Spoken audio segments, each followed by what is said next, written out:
Okay, I think it's time to get started. Does that sound right with everybody? Great. So just as you're coming in, I see lots of people from all over. This is fantastic. Lots of California representation, Los Angeles, Canada. Welcome, everybody. Hello, everyone. My name is Sadie Waddington, and I'm the Communications and Outreach Director at Coastal Quest. I'll be one of the facilitators for today's webinar, along with my colleague, Lilia Lamkin, who is located here with me in Oakland, California. Lilia will be providing chat and technical support in case you need any help. I want to welcome you all this morning to our webinar on approaches for climate resilient coastal ecosystems, ecosystem conservation and restoration. This webinar is part of a series where practitioners can explore and learn from experts and hear case studies that demonstrate nature-based solutions for building coastal resilience that are community-driven and provide multiple benefits. These solutions, in turn, help further the goals of 30 by 30 and the Biden-Harris administration's America the Beautiful initiatives. Today, we'll be exploring approaches for climate-resilient coastal ecosystem conservation and restoration through OECMs. But before we begin, I have a couple of announcements that I'd like to share.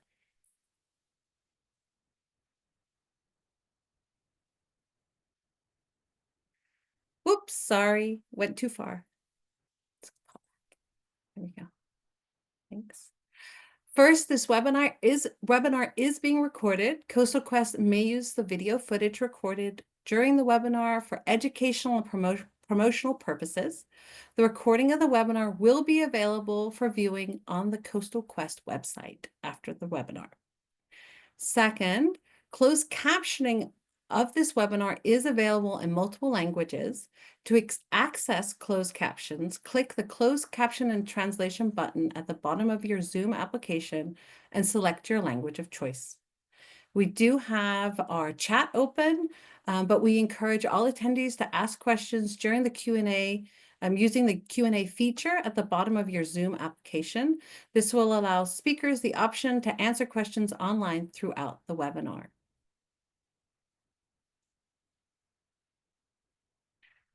Our webinar objectives. For this webinar series, our objectives are to learn about different approaches to nature-based solutions and to promote coastal projects that are multi-benefit, community-driven, and equitable. And for today, our topic, we have an amazing group of speakers who will be sharing information about defining other effective area-based conservation measures, or OECMs, how OECMs can be applied for conserving biodiversity and promoting climate adaptation and resiliency in coastal areas, how OECMs can provide multiple benefits to people and nature, what funding, tools, and resources are available to help you design and implement your OECM projects, and how OECMs help 30 by 30 America the Beautiful goals. This information will provide you with resources and opportunities for your own 30 by 30 nature-based solutions projects. So our agenda today, will be kicking off today's topic with a presentation from our first speaker, Kirsten Grorud-Colvert. She's an associate professor and marine ecologist at Oregon State University. Followed by our second speaker, Abby Mohan, who is a 30 by 30 program manager at the Ocean Protection Council in California. And our third speaker, Tegan Hoffmann, executive director of Coastal Quest. Each speaker will have a 10-minute give a 10-minute presentation, and we'll have a hosted 15-minute Q&A followed by a short poll that we would love for you to participate in. We'll also be giving a short overview of our coastal funding database and some resources, and then sharing some next steps and ways to stay in touch. So on to today's webinar. I'd like to introduce our first speaker. Kirsten studies ocean places along the U.S. West and Southeast coasts and around the world. Her goal is to better understand the connections between healthy ocean ecosystems and the people that depend on them. As part of this work, she co-leads the MPA Guide to Share Science for Marine Protected Areas, MPAs. She is continuing her work on other effective area-based conservation measures, OECMs, with partners worldwide to develop a guide for marine OECMs and other effectively conserved areas in the ocean. Kirsten has a BS from Occidental College and a PhD from the University of Miami. Kirsten, please go ahead and share your screen and start your presentation. Great. Thank you so much, Sadie. And thank you to you and Tegan and Lilia and the whole Coastal Quest team for the invitation to be here today. I'm delighted. And thanks for that introduction as well. Yes, so I am coming to you from Oregon State University on the traditional homelands of the Kalapuya peoples.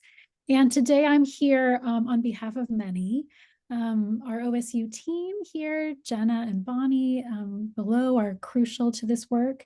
And what I'm going to be talking about today is resulting from a large working group international effort we have with 70 plus people. So please consider this as me, representing a lot of conversations that are happening in a lot of different places with a lot of different people. So I wanted to start off because, of course, any discussion about OECMs is first, what is this acronym? It's not a particularly user-friendly one. But really the anchor in this term is the C, conservation. And I always like to start personally for myself with a reminder of why I'm doing this, why we're doing this, our conservation work. Really we're working towards these ecosystems that are biodiverse, they're thriving, they're productive.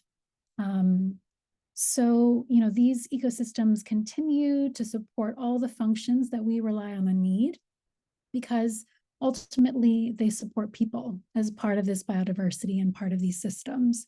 So this is the goal. And we know we're going to need a lot of different tools, a lot of different nature-based solutions, as this webinar focuses on, to achieve those. Many different, and probably folks who are coming here to this call are representing a lot of different efforts across these of many. And today we're here to focus on OECMs because they really are not a new tool in terms of the different areas that are now being recognized, but a new kind of policy term for them. So what are OECMs? Well, the definition internationally comes from the Convention on Biological Diversity at the United Nations. And that kind of discrete definition is that these are areas that are established for many purposes, but primarily not for biodiversity conservation as their primary goal. And yet they are achieving that biodiversity conservation. So with this new kind of policy term and policy moment internationally, the CBD has a new effort called the Global Biodiversity Framework with a target 3 to protect 30% of the ocean by 2030, for example. This focus on these areas creates a lot of opportunity for more inclusive approaches, recognizing areas that exist but may not fall under the protected areas terminology, and also to be inclusive of many different needs from conserved areas.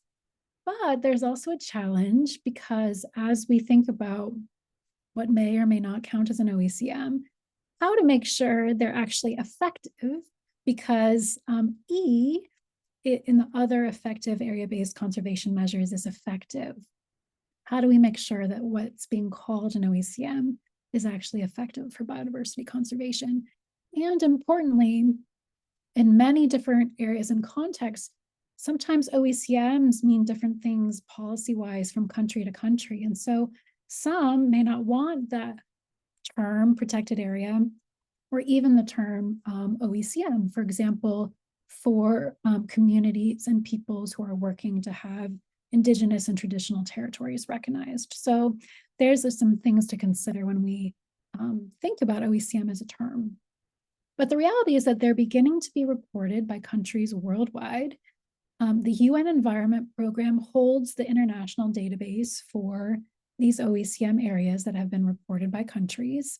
And as of today, there's many relatively that have been reported on land, more than 6,000, but still marine OECMs are kind of an emerging conversation with emerging ideas about what may or may not count. So right now, 202 marine OECMs have been officially recognized. And the US is also beginning to track other conserved areas. So we in the US don't use the term OECM, but we are engaging with that concept by, for example, through the America the Beautiful initiative and our own national goal for 30% of the ocean conserved by 2030. So in the recent release of America's Conservation and Stewardship Atlas, which you see here, there are mostly MPAs that contribute to kind of our national tally of conserved areas, but there are 5 newly that are included. They're not MPAs, they are conserved areas, and that's the list of their names right there. So also the US as a country is engaging in this idea of counting areas other than protected areas.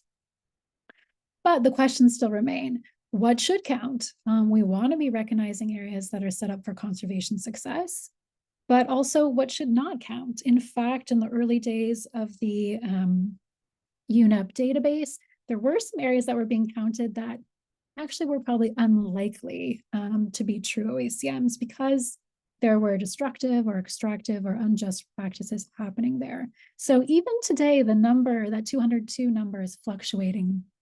Just last month, it was 211. So some have been removed.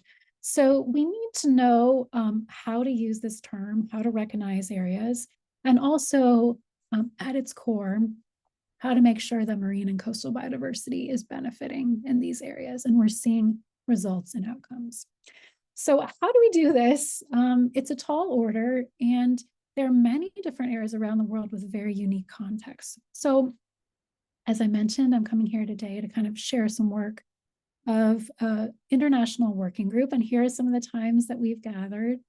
We're a group of ocean experts, natural and social scientists, policy experts, indigenous knowledge holders. We recognize organizations like UNEP, like FAO, the UN's arm for agriculture, and also including fisheries. We also represent people from a number of different universities, from federal and state agencies in the US and beyond, and also many NGOs and the International Indigenous Forum on Biodiversity. So we're a large group having broad and inclusive, we hope, conversations. And what we're doing is kind of looking across all the areas that either have been reported as OECMs or are kind of in the works, in discussion about whether or not they might be OECMs. So when you look at a part of the ocean or the coast that is under consideration, we know there's a lot of different activities that happen, and where those activities happen matter, what intensity and frequency those activities matter, but also just kind of the overall impact of these activities for biodiversity. So, for example, all of these different activities can have a ranging impact on biodiversity, and that might be positive or it might be negative. It might be reducing biodiversity. So we're discussing these kind of 14 general groups of activities that are happening in candidate OECMs. And importantly, with protected areas, we think a lot about what kind of threats are being reduced or removed in a protected area. But with OECMs, we also really want to start with what's happening that's supportive of biodiversity, what's happening that's increasing or preserving biodiversity. And so some of these activities up at the top, like stewardship and conservation activities, customary use, restoration, these are activities where, they're happening in areas, and we want to consider recognizing them because they're benefiting biodiversity. On the other hand, as you start to kind of move down the list, I'm thinking about dumping, pollution, mining, exploitation. These are the kind of things that are unlikely to benefit biodiversity. And in fact, if these are happening in an area, that probably wouldn't count as an OECM. So we're thinking across the different pros and cons of these different activities and how they interact. So we're working on a tool that looks like this. This is just a draft, so please don't share, but it kind of shows how we're organizing these activities and their impact. And basically what this means is if we're looking at an area, let's say, that includes offshore penned aquaculture and a certain type of fishery, then we would look down kind of that list of activities and we'd say most of them have, they aren't occurring or have no impact. But offshore penned aquaculture probably is reducing biodiversity and potentially at a high level. Fishing, it's removing things, so probably reducing, but maybe low depending on the type of fishing that's happening. And so essentially you can kind of use this approach to kind of follow that down and see whether an area, sorry, it says on the bottom there, is likely or unlikely probably to be supportive of biodiversity. And the benefit of this is it kind of gives this early light touch assessment of whether or not an area may be effective for conservation of biodiversity without needing in-depth monitoring data or kind of decades of baseline to show some of those more direct effects. Although, of course, that would be the next step if a site is likely to be achieving these kinds of conservation benefits. Of course, when we're moving on to the coast and the areas where many of us on this call work, we're thinking about different types of activities, restoration, tourism, port development, these kind of things. And these also factor into whether or not a site is set up well to be an OECM. So I just want to close by saying there's some opportunities. We are right in the middle of testing this tool based on case studies from around the world. So we're looking across different sectors, different contexts, different purposes for areas. We want to use this tool to vet OECMs that are under consideration or already reported. And we want to use the tool to offer it as a resource to look at sites and their expected kind of contributions to biodiversity. The goal is that we can combine these OECMs with MPAs, offshore and coastal, and better understand, what do we have in terms of our conservation achievements and what do we still need really to get at the, yes, the numbers that are goals, but really those thriving ecosystems that we want. So I'll close there and say thank you and look forward to answering questions later.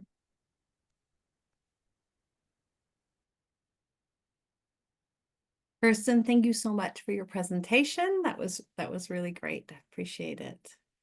If you have questions for Kirsten that you'd like to propose, feel free to use the Q&A function in the Zoom chat, and you can go ahead and ask those questions, and then our speakers do have the opportunity to come in and actually answer them for you in real time. But it's a way, better than the chat, it's a good way for sharing questions if you'd like to. So our second speaker is Abby Mohan. Thank you so much for being here, Abby.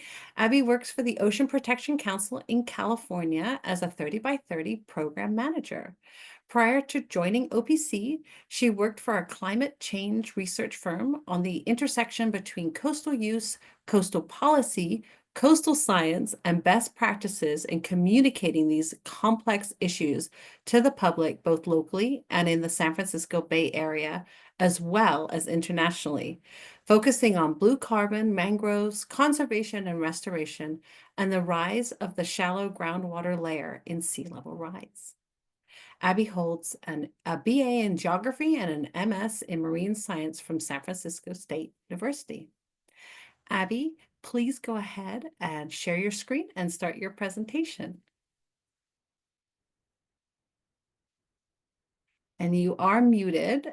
We can unmute you if that's helpful. There we go. I got it. Thank you. Perfect. Welcome. Yes, thanks for that introduction, Sadie. Like she said, I work for the State of California for the Ocean Protection Council. For those of you that don't know, the Ocean Protection Council really leads a lot of the policy and science for the ocean in the state of California.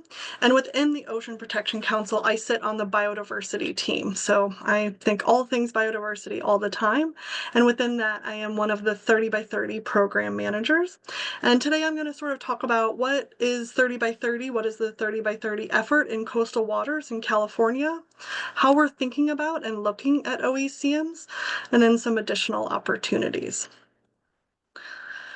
So to start at the beginning for California, in October 2020, Governor Newsom issued an executive order committing California to conserving 30% of its lands and waters by 2030.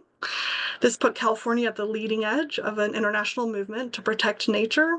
And California's 30 by 30 initiative has three main priorities: protect and restore biodiversity, expand access to nature, and mitigate and build resilience to climate change. So in 2022, the California Natural Resources Agency released a report called Pathways to 30 by 30. And this gave us a lot of really good definitions of what a 30 by 30 conservation area is, and also laid out the strategies for how we're going to get to achieving this goal. Last year, the California legislature ended up adopting the Pathways report as law, and so now 30 by 30 is law in the state of California.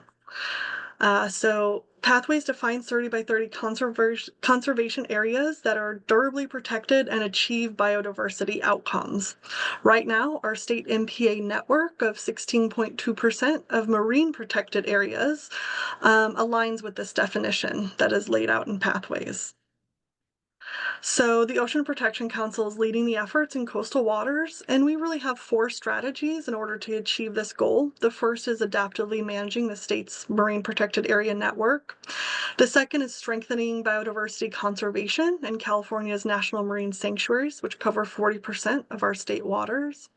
The third is supporting tribally led conservation, including through the creation of indigenous marine stewardship areas. And then the fourth is what we're here to talk about today. It's exploring the role of other effective conservation measures and their role in conserving biodiversity. So to apply these four approaches, we first have to evaluate all the managed areas that already exist in California. And so the first question we had to ask was, well, how do we evaluate area-based management? Understanding the ways that marine managed areas can benefit biodiversity is really complex and challenging because, as we all know, things in the ocean have a tendency to move around and not stay in a neat little box, but area-based management puts a little box around a place. And it's also really hard when you have different management, regulatory environments, and objectives for protection across a variety of areas. So in order to understand how to evaluate this, we have worked with the technical advisory panel and spent the past year developing a draft decision-making framework, which laid out a process in order to evaluate these candidate 30 by 30 areas. This involved looking at both the MPA guide, but also the IUCN site level tool for other effective conservation measures. So after releasing this draft framework, I had the privilege as part of the 30 by 30 team to travel across the state, and we held in-person regional workshops, tribal roundtables, virtual webinars, and tribal consultations from June to November. And it was really amazing to have so many conversations with such a diverse population of California about all of the parts of the ocean that they really wanted to protect and all of the threats that they were really concerned about in their special place. So we are now incorporating all that feedback, and we anticipate a final decision-making framework to be released at our March council meeting. And so the next step would be to start evaluating areas for 30 by 30. So let's dig into how we'll actually do this evaluation. So in that Pathways document that became law in California, and that is fundamental to the 30 by 30 process in California, was ensuring that these places are durable. And so areas that have durable protection just means something that has gone through a formal process and is not easily undone. Once you confirm that an area is durable and you evaluate that durability, the next step is to look at that biodiversity outcomes on conservation. And luckily, we didn't have to start from ground zero. because the international community has been grappling with this problem for many years and developed a suite of tools and reports and resources that we can use. And so we pulled all those together so we could look at marine protected areas, other types of management protections, and then a lot of the work and science that's been done here in California, including our recent decadal management review of our MPA network. So for areas that were created primarily for biodiversity, we'll use that MPA guide, which is a science-based policy relevant framework to understand and evaluate those marine protected areas like our MPA network or our national marine sanctuaries. But what we're here to talk about today is those other areas that were created for reasons other than straight biodiversity protection. Evaluation of these areas there really is a need for it because evaluating the effectiveness of these sites can give recognition to the biodiversity benefits that they do provide and recognize what is actually happening, the conservation that is taking place, whether intentional or whether you just sort of stumbled into it. So for this, we're going to be using the IUCN site level tool for OECMs as one of our sort of frameworks, but also the FAO has developed a handbook for evaluating fisheries managed OECMs. So we'll be pulling both of these tools together to do our evaluation. All right, so when you're actually getting to the nuts and bolts of an OECM evaluation and trying to say, well, does this provide sufficient outcome? This tool really breaks it into 3 steps. The first is the biodiversity value. Well, what is in this area that is worth conserving? What is special in this place? And we're really lucky in California because we have such a rich and robust ecological ecosystem here, and so there's not that many places that don't have a biodiversity of significant value within the coastal waters of California. And then the second thing you need to look at is threats and pressures. What is happening? What could be impacting that biodiversity that could be sort of reducing it or that doesn't ensure that it's conserved in the long term? And then the third thing you look at is management actions. Well, what regulations, policy, management, and activities are in place? And do these actions meet the threats and pressures sufficiently to provide biodiversity protection? This leads you to ask, is there a reasonable likelihood that the important biodiversity values for which this area is being evaluated will be conserved in the long term? And so saying yes to that likely outcome involves looking closely at the threats and actions that are happening in the place and also the specific biodiversity values that are there. And also trying to understand that even if the primary management goals for the site are not specifically positioned to address those biodiversity values, are they actually succeeding in that outcome? So the threat assessment really includes working with managers, tribes, and local partners that are working to mitigate identified threats and improve those conservation outcomes. And then the management activities that could lead to confidence that that likely outcome would be positive include the regulatory levers in place, management plans, other stewardship and conservation activities, and other activities that improve outcomes, such as restoration or education that can help prevent harm or enforcement of regulations. So doing a deep dive into the evaluation of management includes a comprehensive mapping of all the active management entities and regulatory power that they have to influence biodiversity outcomes in an OECM site. So this should include a review of any time that compliance has been triggered and if the management is successful in mitigating the threats to biodiversity.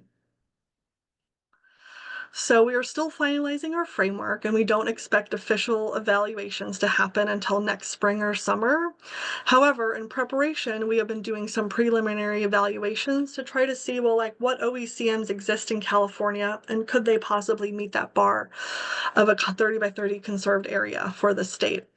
And so one that we're looking at are our areas of special biological significance, which is a suite of 34 different water quality protection areas across the state.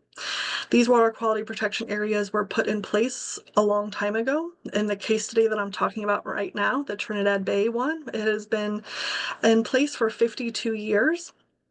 And the water quality protection area really helps prevent a lot of discharge of different types of sewer systems, and also helps to prevent stormwater and wastewater runoff into the coastal waters, which can be really impactful to a lot of the habitat that is in this area, including primarily kelp habitat. That is why this area was sort of put in place. So this water quality area, like I said, had been protected for 52 years from development of the coast and discharge into the water, and it was managed by the State Water Quality Board. Um, the Trinidad Rancheria Environment Program was founded in 1996 to protect the air, land, water, wildlife, and cultural resources of the Trinidad Rancheria for present and future generations. In 2002, Trinidad Rancheria established a tribal water quality monitoring program that has allowed the tribe to collect and evaluate over 2 decades of data, which included developing a management plan. The tribe replaced the existing pier in 2012 and installed a water filtration system to collect and divert stormwater runoff. And it also manages an active oil spill response plan. The tribe is also looking to the future and supports future climate change adaptation planning that aligns with their environmental stewardship. So this is a good example of an OECM that will likely qualify for 30 by 30 in California, based on the overlay of the regulatory environment and the regulatory levers established by the State Water Quality Control Board and the active management and stewardship that the Trinidad Rancheria Environment Program provides.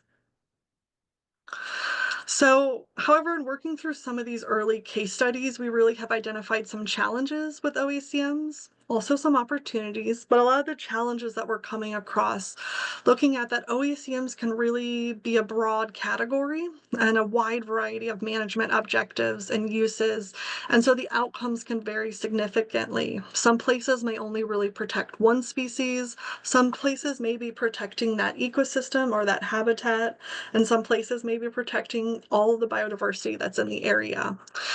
There is also a pressure to count areas that may not actually achieve those outcomes for biodiversity. And then looking at the durability of biodiversity when it's an indirect result can be challenging to quantify. So if biodiversity is not the objective of an area, but it is the outcome based on a lot of the activities there, can you make sure that that outcome is going to stay durable? And the tool that the IUCN developed is very broad, and it can be hard to be objective when answering, yes, an OECM is, will qualify. However, we've actually also discovered a lot of opportunities in evaluating OECMs. It's great because there's a lot of flexibility to recognize a wide variety of activities that really are supporting biodiversity and improving outcomes. And it works really well with place-based threats because OECM evaluations are very much a case-by-case basis and very much looking at, well, what is the biodiversity there and what are the threats there? That place-based threat assessment can really tie into the mitigation activities that can be meaningful to the biodiversity. And it also allows you to work directly with management during the evaluation process and connect with the people that know and are working on that place the best. And you also can look at a variety of activities and the differing ways that those can either support biodiversity or impact it. And also the place-based allows for recognizing, some more additional local community involvement and some more local stewardship activities that happens within a place. So speaking of opportunities, the last thing I have to share is that we know that evaluating areas for 30 by 30 exist is not going to get us to that improved conservation outcome that is the objective of the 30 by 30 goal.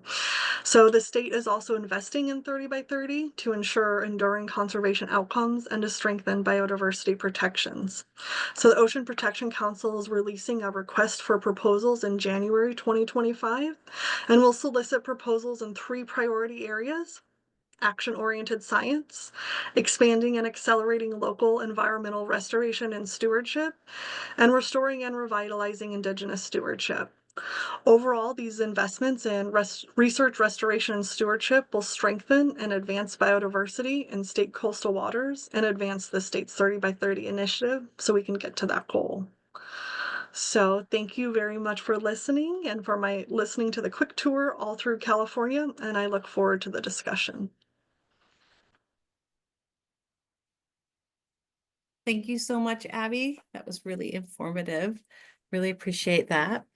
Again, if you have questions that you would like to ask to our speakers, you're welcome to do so in the by clicking the Q&A function, and then our speakers can look at the questions there and answer those for you by typing in answers. Our third and final speaker today is Tegan Hoffmann. Tegan Hoffmann has over 25 years of experience in building resilient solutions for people and nature. As the executive director of Coastal Quest, she works with the board to develop and implement the strategy to fulfill the organization's mission and leads a team that manages a portfolio of projects, including offering grant writing technical assistance to state and local government, California tribes and tribal organizations, as well as CBOs, that's community-based organizations, with the goal of supporting and accelerating planning and implementation of their priorities. Tegan holds a BA and PhD in geography from UC Berkeley. Tegan, please go ahead and share your screen and start your presentation. Great. Thank you, Sadie. Can you see my screen? Yes. Super. Well, thank you everyone for taking time to learn about our work accelerating OECMs in coastal ecosystems. I'm going to take a step back and first tell you a little bit about our organization and our approach to work, and it will all make sense, hopefully. But we focus on working with partners and our allies to help them accelerate their goals to build resilient coastal communities for people, nature, and the climate. And we have two main goals that we focus on. One is focused on building multi-benefit solutions for healthy and resilient coasts, and that's really focused on protecting and enhancing coastal systems through nature-based approaches, focusing on restoration and protection, nearshore marine, coastal intertidal, wetlands, and up the watershed. We also focus on building coastal resilience in vulnerable communities and economies by really helping build capacity, building public-private partnership and effective governance, and breaking through those funding inequalities. And so these two goals are really high level, but it enables us to work on a wide suite of projects that we've heard about in terms of the OECM framework, which is really exciting. And so I want to tell you a little bit about how we approach the work to build the pipeline of coastal OECMs on the West Coast and hopefully beyond as we continue to expand our work in coastal waters. So as I mentioned, I'm going to share our kind of examples of some of the work that we're doing to really focus on achieving coastal 30 by 30 and building the pipeline of coastal efforts. I mean, we feel like as an organization that there has been a little bit of neglect on the coast. That's where, 40% of the world population lived. However, in California, it's actually 68% of the population of California lives on the coast. Yet we really focus our efforts on 30 by 30 on the land or on the offshore kind of water. And so the coastline is really critical. And so we're interested in supporting works that lifts up the number of water quality protected areas, enhancing existing protected areas to conserve biodiversity, protecting and restoring blue carbon habitat in estuaries, promoting access to nature on the coast, and also promoting climate mitigation and resilience in coastal habitat through nature-based solutions. And our approach to doing this is having network learning, having webinars like this, but also cohorts that we're working with who are also our grantees, and we're providing technical assistance and sharing knowledge and information. We also host a blue carbon collaborative with Wild Coast. So these are different ways that we're priming the pipeline of coastal solutions and helping set up learning and enabling conditions. We're then focused on building the pipeline of coastal solutions. solutions, working with early stage projects and leaders through our small grants and providing technical assistance. We also incubate projects through physical sponsorship, providing scaffolding and back office support. And then we also are working on supporting regional projects and models that can be replicated. So I'm going to give you a couple of those examples in our Building the Pipeline in a moment, but I think it's really helps contextualize some of the approaches and thinking that Kirsten and also OPC have laid out, and how we're starting to see how it can be done in the field. And then lastly, in terms of growing the pipeline, we really need to be leveraging private dollars to catalyze solutions, and then bringing in those public dollars, growing public-private partnerships, and really pooling those funds to get these projects implemented. So we do pool funds and have our Resilient Coast and Communities Fund that supports this work to build the pipeline. So we started working on this topic and building 30 by 30 pipeline of solutions and OECMs. Back in 2023, we piloted this, and then in 2024, we actually launched our program, but we have had a number of cohorts. Right now, we have a Pacific West Coast cohort. We've had a couple webinars this year and the year before on this topic. You can look at that on our website. It's all accessible. Lilia, maybe you can share the link to our webinar series, which we've had on different topics, sharing case apply for funding, and we're always open to helping people prepare their grant applications, but really trying to build community. And then in terms of building the pipeline, we've been providing technical assistance. We've provided assistance to over 10 groups so far. We've built a number of public-private partnerships where we're working on regional projects, helping with preparing plans, submitting grant proposals, community engagement, and other efforts to move forward their OECM project and 30 by 30 project. And then we're also, through this effort, been really successful at helping raise funds for our partners, because it takes money to do this work. So we've been helping them get resources, apply for grants, and win those funds. And we have been able to pool over $400,000 from 4 different foundations to re-grant and to give project seed funds to move this pipeline forward of projects.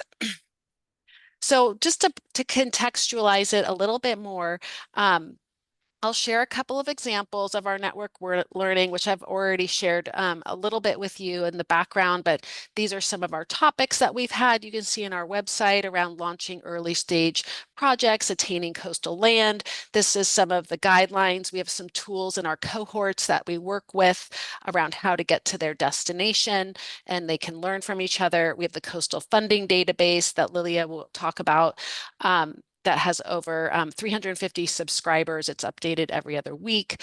But more importantly, the pipeline of work that we've been supporting has been focused on the West Coast and US Pacific, and we had a call for proposals in April. We received over 76 applications, and we gave 9 grants to a portfolio of groups where we're providing the small grants, the seed funds, technical assistance, and then we have some cohort learning. And then we're also, some of them, providing physical sponsorship and other kind of support services. The grantees this year are divided into kind of 2 main categories that are related to OCMs. We have protected areas, and then we have resilience and restoration projects on the coast. We have a couple projects outside of California, one in Alaska and one in Oregon, or 2 in Oregon actually. And it's been really great to work with this cohort and for them to also work together in some network learning. So I'm just going to dig into 3 of the grantee projects. Abby already touched upon the state water quality protected areas along the coast. We actually have been working with the water boards to develop a tool to help with that siting and enforcement. I put the link in the chat. I invite you to look at that tool.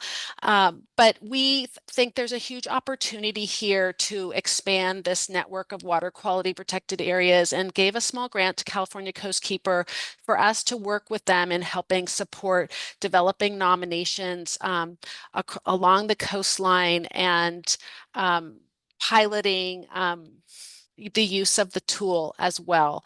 And so we're helping and working with them on a roadmap to support nominations, and also identifying where there might be some new opportunities for new sites. We're also working on a restoration project, 55 acres in a high biodiversity Pacific Flyway site in the San Francisco Bay Area with international bird rescue. And some of the activities that they need support with is developing partnerships, helping develop a plan, helping identify opportunities for funding some of the restoration work and acquisition work to expand the site.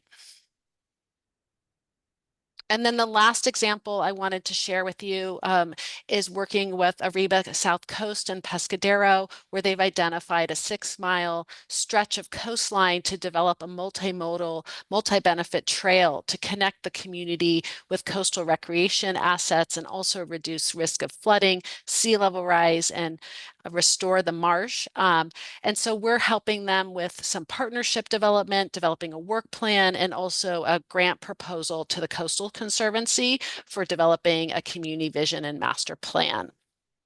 So these are examples of how we're building the pipeline and kind of rolling up our sleeves and supporting these new projects and opportunities to protect our coastal assets and resources. We're also supporting regional projects. I'm just going to share one example in Orange County, where we're working with a over 40 stakeholder partnership to identify opportunities for climate resilient wetland restoration and acquisition of new wetland habitat for protection. And we've been able to identify 400 acres of wetland to restore or acquire, reducing climate risk and increasing access. And so we're working with this partnership to apply for funding for planning and designing that work. So it's been really exciting to work with these different regional efforts. This is an opportunity to replicate this model as well. So we are pooling funds to build the pipeline to continue this approach and have cohorts every year. And so stay tuned for our next small grant announcement for 2025. We have learned some lessons along the way as we do this work. We're seeing that there's a lot of need and opportunity with the funding and financing. Building the capital stack is really important, and having the different benefits is actually really, it opens doors to funding to build that capital stack. And so you can approach different donors with different priorities, but we're definitely working a lot, and it's really critical to be thinking about the long-term financing and management eventually, and monitoring and of effectiveness of these solutions. We're also seeing that coordination and collaboration is hard to do, and everyone needs support, and thinking about who to bring in, how to make sure it's the right timing, and building that political will. It also is timed with those funding opportunities.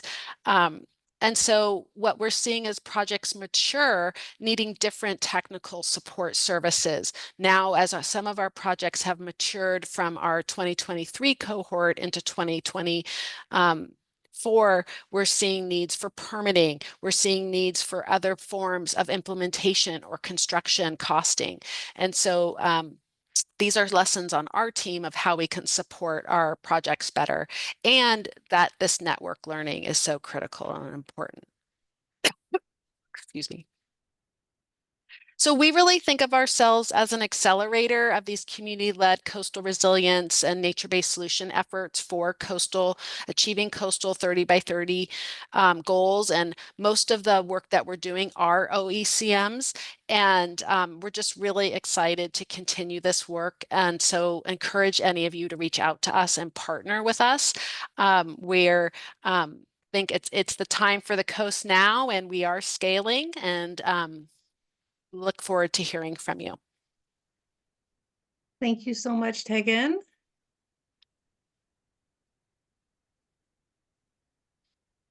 If you have questions for Tegan, for Kirsten, for Abby, you are more than welcome to put them into the Q&A area. I have seen, Kirsten, thank you so much. You've been answering away a lot of the questions, and some of the questions have popped into the chat as well. So thank you. Excellent questions coming in there.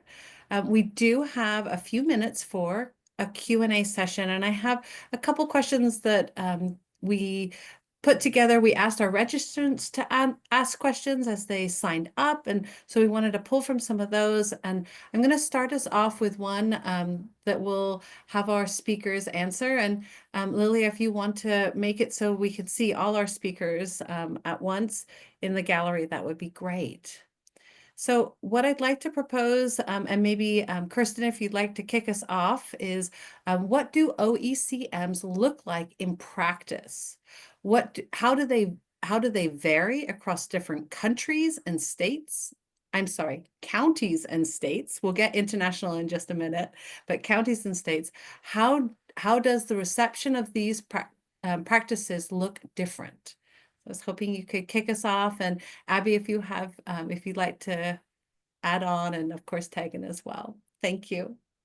Thank you. Yeah, so much. And maybe I might even dip into countries a little bit, because there's a question in the chat about IPLCs also. So I think it might dovetail with that. But an interesting thing that we're learning from looking across case studies globally is that this is such a diverse grouping of potential areas. So for example, we have in the US, these deep sea offshore coral areas being called OECMs. Canada has long been a leader in actually designating areas as OECMs, calling them that by name. We also see community and locally managed areas showing up as either reported or potential OECMs, but also military and security areas, for example, like war graves where no activities are allowed and biodiversity conservation ends up being high. Abby talked about water quality protection areas. So really the list of possibilities is very long. It just behooves the reporters, right, to show that these areas are truly, conserved from extractive and destructive and unjust activities and practices. And the last part of that you just asked, what has the reception been of these different practices? It's interesting because there is no kind of global set of checklists, like this is the requirement necessarily. IUCN tool provides some of those, FAO's tool provides some of those, but none of that is binding. So in the end, it may come down to a country by country, and in our case in the US, a state by state approach. The question in the chat is about IPLCs, stewardship and human rights. Are OECMs a vehicle by which these can be recognized and supported and maintained? And I think the answer to that is country by country, because what we're seeing is that in some places, yes, and other places being designated an OECM actually comes along with responsibilities for monitoring and reporting that sometimes the community doesn't have the resources or the avocation to do. And so in that sense, I think we, and as a global community, need to keep on thinking about the human rights component of this particular tool, and also just the UN level responsibilities for respecting human rights. Thank you, Kirsten. And Abby, Tegan, would you like to add anything to that? Okay, all right. Thank you so much, Kirsten. That was great. We have just a few minutes and a few more questions that I have that we've been looking through. So let's look at what do biodiversity conservation, adaptation, and resilience look like for OECMs? Is there a minimum requirement for a project to be called an OECM? And with that, I noticed in the chat somebody was talking about, well, we have maybe 80 acres. Can we turn that into an OECM? Yeah, Abby, go ahead. Yeah, I can speak for California. I don't know how everywhere is evaluating OECMs. But I think about, like, I'm a geographer, so I think about things very spatially, and you know what? Those little parts matter. The little efforts that are happening, even if it's small, it can have a big impact for the biodiversity or the ecology that is happening in that place. And that's actually a real power of the OECM tool, is that it really looks as a threat-based thing. So if an activity is happening even on a small scale, but it is mitigating or abating that threat, then it should count. Then that value that is happening should be sort of recognized. And the first one was, is there a minimum threshold? And the one thing I really do like about the IUCN site level tool is that it asks you, is there a reasonable likelihood that biodiversity conservation will happen in this place for long term? And that's like a really hard question to answer. And if you don't feel confident saying yes, then it doesn't meet the threshold. And if you feel confident saying yes, when you're looking at the whole suite of activities, actions, regulatory levers, and threats that are existing in that place, so the threshold doesn't have this like straight line, but I think being able to answer that question kind of gets you to that robust threshold that most people would feel satisfied with. Yeah. Thank you, Abby. That's great. And I know we're at time. If you were able to stay on just for a few more minutes, that would be great. What I'm actually going to ask is, Lilia, if you could launch our poll for those participants who need to leave, if they could just answer our poll before they leave. And while you are answering the poll, I'm going to ask one more question, if that's okay for our speakers. Great. So a last question just to get going, and you'll see the poll pop up on your screen, everybody. So how can our listeners get started working on an OECM in their community or region? Are there resources to help guide them through the process? And I know, Abby, you shared some of the tools that are here locally for California. Where can we find more information? So if there are some sort of centralized sites, places to start, like what would you say are your first 2 or 3 starting points? I don't know, Kirsten, would you like to start us off? Thank you. Yeah, sure. Thanks. Yeah, as I mentioned, there's such a diversity of possibilities for OECM. So I think, thinking broadly and also thinking concretely about that effective biodiversity conservation and being able to show that what's happening in an area is in line with what's expected for that. I think also, as we talked about the tools from IUCN and FAO, our tool to very specifically look at activities we hope will be helpful. It's great to see how California is taking on those tools in its own state-based process. And I would lastly just say that I think, protected areas have been a focus for so long, and including in the US, there are only a handful of regulatory ways to establish a protected area. So I think if we can collectively think creatively and robustly about what an OECM can be, there could be, really creative pathways for establishing OECMs and recognizing really effective conservation. So I hope we'll lean into that and see lots more new and effective OECMs in the future. I'd just like to add to that, Sadie.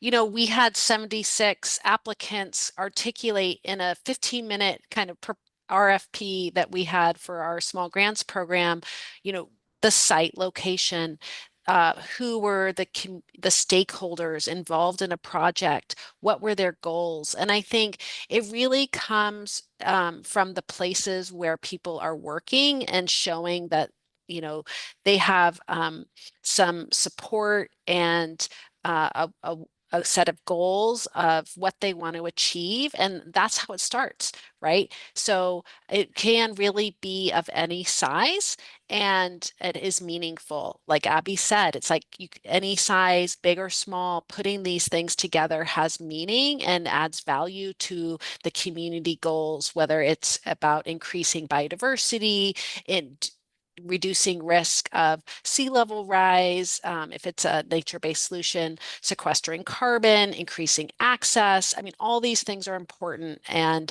it really just starts locally. Great. Thank you so much. We are at time. I'm just going to say a special thank you to our speakers. It's been amazing learning from you all today. We really appreciate you participating and sharing your knowledge. So special thank you there. And then the poll has launched, and I think we still have people responding. So we'll keep it open. Please feel free to share your thoughts and knowledge. We want to make sure that we're meeting our community of practice where you would like to be met with topics and information there. So I did just want to give Lilia just a few minutes to share about our coastal funding database, which is a resource that Coastal Quest provides. So Lilia, over to you. Cool. Thank you, Sadie. Yeah, happy to give everybody who's still on just a quick rundown about our coastal funding database. So our coastal funding database was launched in 2023 during our March webinar series. Participants had expressed a desire for a tool to help identify funding that supports coastal resilience and nature-based solutions. Thus, the coastal funding database was created. We can pause. Thank you. Perfect. Earlier this year, actually, our coastal funding database moved to the Coastal Quest website.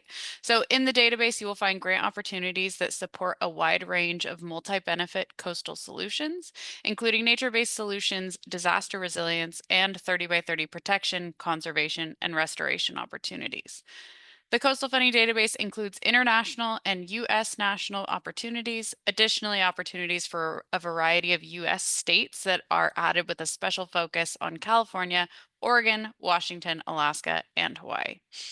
In the table, you'll be able to sort by added date in order to see the newly added opportunities and make sure you don't miss anything. And you will additionally be able to sort by due date to see the opportunities with applications that are due soon. Our goal is to provide an easy to use and concise tool, but for full details and to further evaluate the fit of your project for each opportunity posted, you'll need to follow the links in the far right column that'll link you to the websites for where the RFPs are posted. So please make sure to sign up for email updates so you don't miss out on any opportunities. I am updating this coastal funding database weekly, and we send out email updates every other week. You'll be able to subscribe to email updates by looking at the top of the coastal funding database page on Coastal Quest website, which I will go ahead and drop in the chat now. Back to you, Sadie.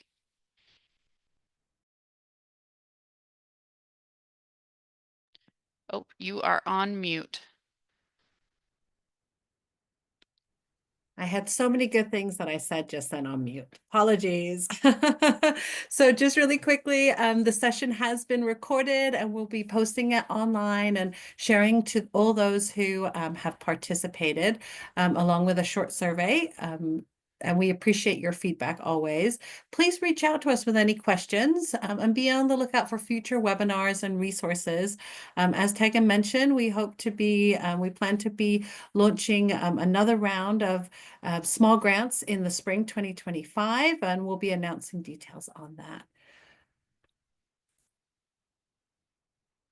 And stay in touch. Lots of different ways to stay in touch. You can find us on social media, Instagram, LinkedIn. We're often promoting and posting information there. There's also our coastal nature-based solution website. And then, of course, you could reach Lilia and myself via email, and there's our email addresses. And that's the end of our webinar today. Thank you so much for joining us, and we look forward to seeing you in our next webinar in 2025. All right, take care.